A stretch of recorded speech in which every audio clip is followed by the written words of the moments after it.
What is going on, guys? Miles here, and in this video we're going to be talking about the two DLC weapons which were recently added to Call of Duty Black Ops 3.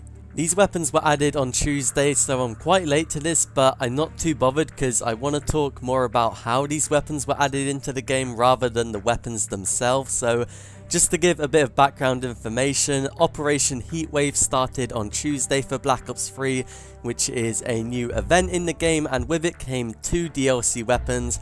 We have the M14, which is a semi-automatic assault rifle, and we have the Dragoon, which is a sniper rifle. I don't know a ton of information about these weapons because I haven't really seen any gameplay of them because they are pretty rare.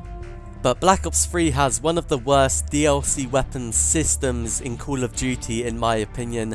DLC weapons are really hard to get in this game. The only way of really getting them is just by opening supply drops and praying to the gods of RNG and saving up those weapon bribes, which come very rarely and they take a very long time to complete. Like, you have to win 100 games of multiplayer, so DLC weapons in this game already aren't very accessible.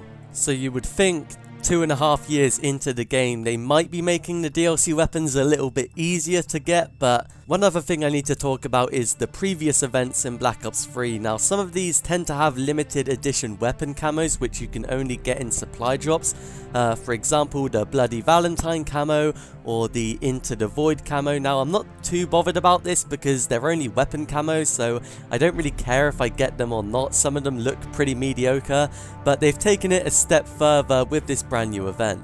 So for the new event, Operation Heatwave, rather than having a limited edition camo, they've put a limited edition DLC weapon into supply drops, and this, in my opinion, is a step too far and I'm really not a fan of it at all. So pretty much for the M14 assault rifle, you can only get this weapon over the next 30 days while the event is taking place, but not only that, you can only get it in rare supply drops, which is pretty ridiculous because that means if you have every other DLC weapon in the game and you open a ranged weapon bribe, you will not get the M14 because that isn't a rare supply drop. So you have to open a ton of supply drops in hopes of getting this weapon before the event ends, or you'll never get it at all. And honestly, I think what Treyarch have done with the M14 is kind of more significant than most people think. I think most people aren't actually that bothered about it. Maybe that's because Black Ops 3 is quite an old game already, so not many people are playing it, but this could be an indicator of what's to come in Black Ops 4, and if that's the case, then I really don't want to be a part of it. Because Treyarch seem to be using some sort of like pressure factor in hopes that more people are going to be opening supply drops in hopes of getting this weapon, which I think is pretty disgusting, honestly. If you guys are considering buying supply drops, I would highly recommend you don't do so. Just do some maths in your head and you'll realize supply drops are pretty ridiculous, because a lot of people on Reddit have said they've opened like 30 supply drops to get the M14. Now, if you buy 30 supply drops, that's going to cost like £45, and you only get a chance of getting this weapon for £45, which is absolutely absurd.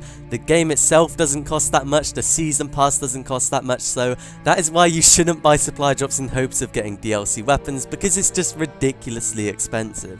So that was my rant on the recent DLC weapons which were added into Black Ops 3. Overall, I really hope this is a one-off and they don't do it again, because adding like a time factor into DLC weapons is going to make them even harder to get, and I hope this isn't the case in Call of Duty Black Ops 4. But let me know what you think down in the comments below, and if you found the video useful, leave a like and subscribe to the channel for more Call of Duty, but I'll see you guys in another video.